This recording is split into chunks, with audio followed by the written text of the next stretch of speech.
Nobody knows that. No? Okay. No, yeah, that's true. That's a hidden secret. Bharat Kutta and Mary Kutti. Correct. Let's go, man. You had the golden opportunity of being mentored by Mr. Anderson Paak.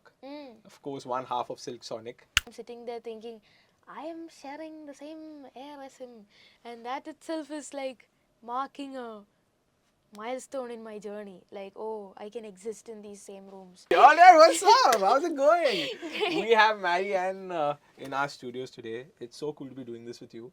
You've got such a cool and authentic personality, and the conversation that we had before these mics, these cameras started was really interesting. Talk to me about your latest track, Student of Love. How did it come to be? Oh, when I first heard the beat of that song, I just sat there thinking, yeah, this is it. Because a lot of the times I have to listen to more than a few seconds to see, do I vibe with it? But I heard it, the first tone of that beat, and I was like, yeah. And then I just didn't overthink it. I got to work immediately. It's been produced by CC Beats. C Beats. C Beats. She's Okay. from London. Oh, wow. She's great. That's so cool. So how was the collaboration virtually? I didn't do it virtually. I was with her. Oh, you were with her in London? Wait. No, I did 3 songs with her. 2 of them I did with her, but this one I did right in my room. Oh, wow. Yeah. Super cool. Do you make a lot of your music in your room? Yeah. Wow. At least the writing bit. And then I might just go and do the vocals later in the studio. Oh, nice. Yeah. Nice. Let's talk about you growing up. If I'm not wrong, you started pursuing music at 7? Yeah, exposure to it, yes. Exposed to it. So Yeah. you belong from a musical family? Yeah, my dad is a playback singer. Wow. And he would take me with him to the studio. I would sit next to the engineer and look at the screen while he's in the booth and Oh, wow. singing. Super so cool. I got very familiar with it very early on, yeah. Yeah. And what was your brush up with music back then? What was your perspective towards music and how is it now, 18 years later? Well, I think I've always looked at it as something really fun Okay. and something like a play. I don't think that's changed. It's just become a bit more systematic. Yeah. I had no real goals with it back then, Yeah. and it was separate from any of that, and now there's more of that. Oh, wow. Lovely. Yeah. Let's talk about something really interesting that you mentioned before we started the cameras on. And you spoke about your life is more than the music that you do. It's about side quests. Yeah.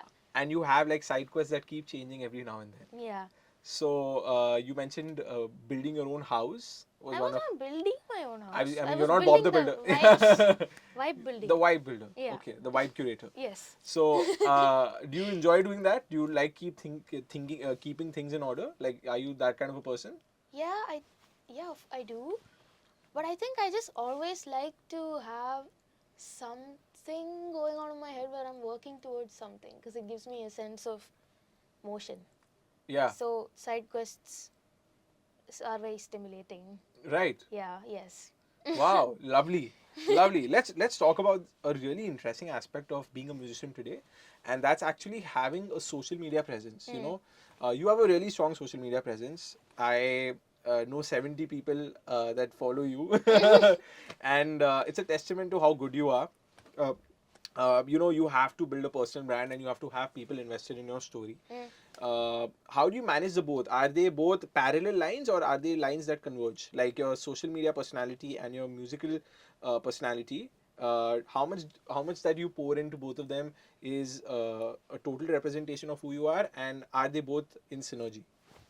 I think they are in synergy. And I think the reason is because I see it as a whole and not parts of me. Because I can remember ever since I was a kid, I would watch YouTubers and I would want to be a YouTuber.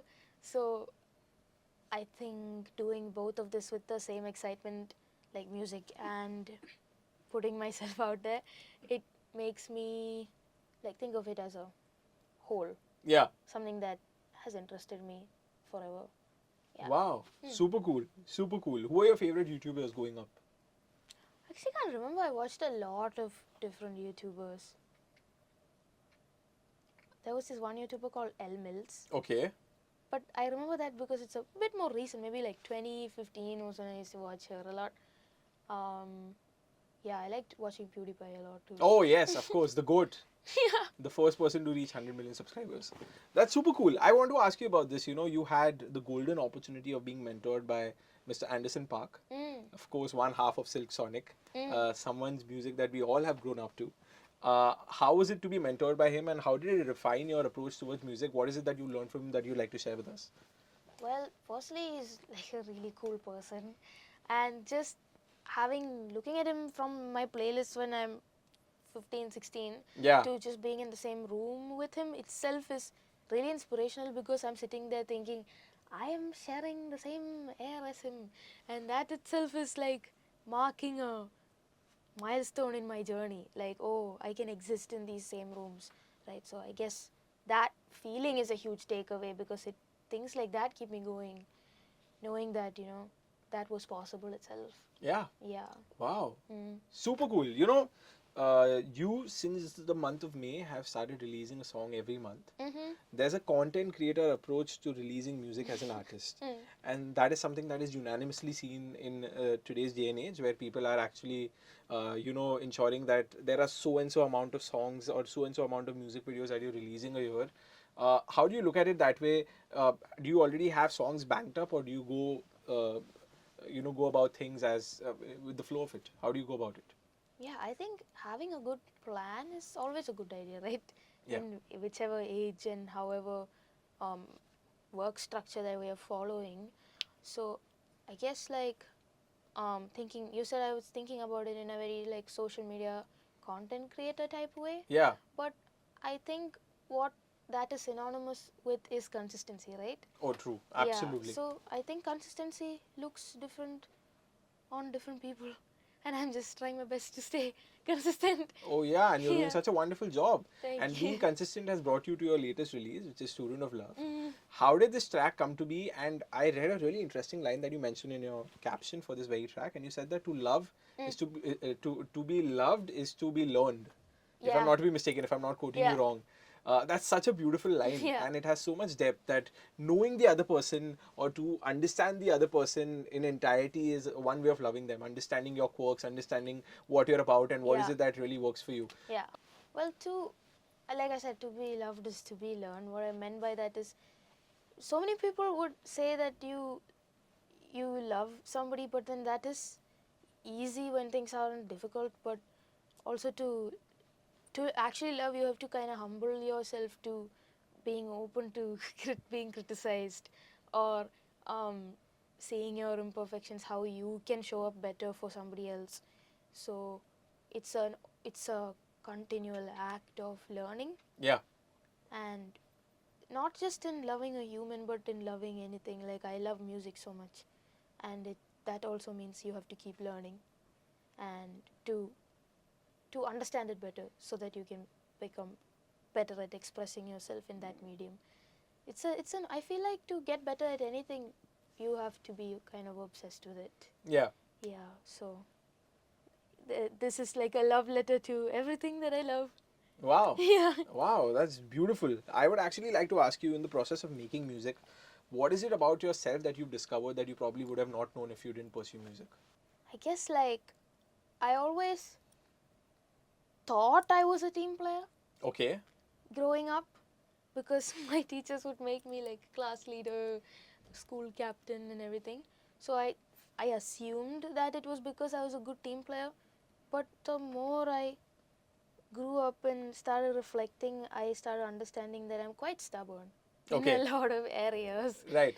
So to open up to things other than thinking what I think is the ultimate truth, Mm-hmm. and being open to being taught, and being open to knowledge from different people and perspectives from different people, for my mind to be open to change, I think that music has done a lot.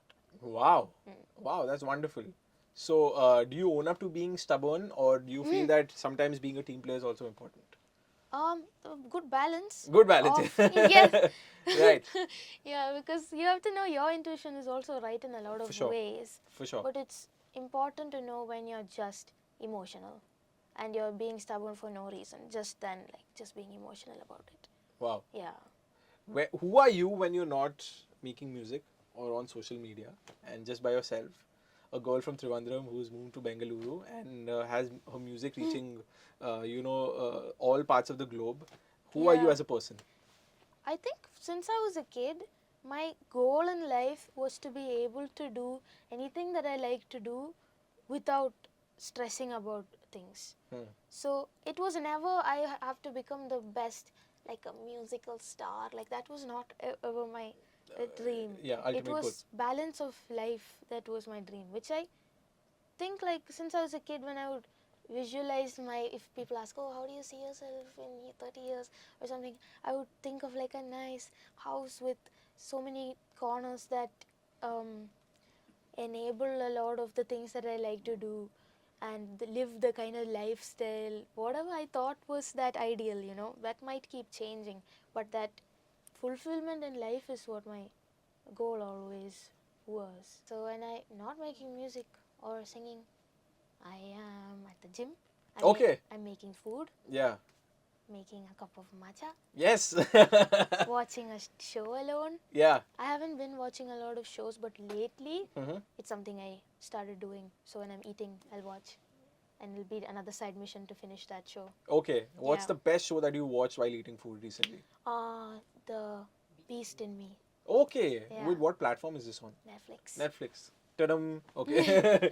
That's so cool, man. I mean, I think, you know what, my perception of this whole situation is in our brief conversation that how you're so authentic about who you are, and so how you are so comfortable in your own skin really is something that resonates in your music and your social media and all the other things that you do. So I really hope that you keep it that way. Thank And you. it's super cool.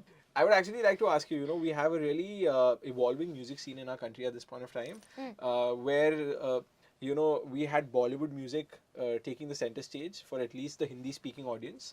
Now we have beautiful rural music, regional music coming and taking the center stage. We have international artists like Ed Sheeran collaborating with Karan Aujla or Arjit Singh or Arman Malik, for the matter of fact, or Hanuman Kain collaborating with a Denzel Curry or an ASAP Rocky. Where do you see yourself in the music scene at this point of time, and what do you think is the future of the music scene in our country? Well, I don't think I can speak for the future of the music in our country. Yeah. Because there's so much going on. Right. And there is so many of us exploring our identities through music. Right. And India is so rich of that. Yeah. We've got so much going on in terms Yeah. of identity. For sure. So I think I'm just a minuscule little part of it. Mm-hmm. And I really don't know what it's going to be. And I just hope that there is space for all of us and that there are other people feeling seen because of us. Yeah. And we can represent them on a global stage. And yeah, it just looks like a happy world. Let's talk about blending R&B music with your cultural roots. How did that idea come to be? It's such a unique idea. We don't have that many R&B musicians at the center stage in our country. What is it that you want to do with R&B music? I did not think of it in a way where I'm consciously blending my roots or my culture with R&B. I never thought of it that way. What I think I am doing is bringing my musical memory and my sensibilities naturally, whether I realize or not, into my music. I feel like Malayalis are very sensitive people. We have a lot of yearning and longing and emotions like that built into our arts. So R&B as a genre is very, very accepting of those big feelings and have space to express that. It's built into that genre. So I feel very comfortable in it. That's why I feel very welcome and comfy doing that. Lovely, lovely, lovely. And, it's been a pleasure talking to you. Thank you so much for opening up. I would actually like to ask you my last question for you. What does music mean to you, and what would you want your music to mean to people in the future? Wow. Music means so many things when you need so many things. Like it can be everything for you, and I think I've had a soundtrack in my life for every time that I've needed it. And I just hope I could be somebody's soundtrack at a phase in their lives when they really need it. Or it could be just simpler than that. Doesn't even have to be that deep. So I guess some set of sense of comfort, and even if it makes them smile a little. Oh, lovely. I'm sure it's more than a little at this point of time with all the wonderful music you're making. I really hope everything comes to fruition and you keep making the wonderful music. Thank you. Your social media goes to millions and billions. And thank you so much for taking your time. And please go and check out Student of Love on all audio streaming platforms. Thank you so much. Thank you. you. Pleasure doing this with you. Thank you. Thank you so much. 94.3 Radio 1.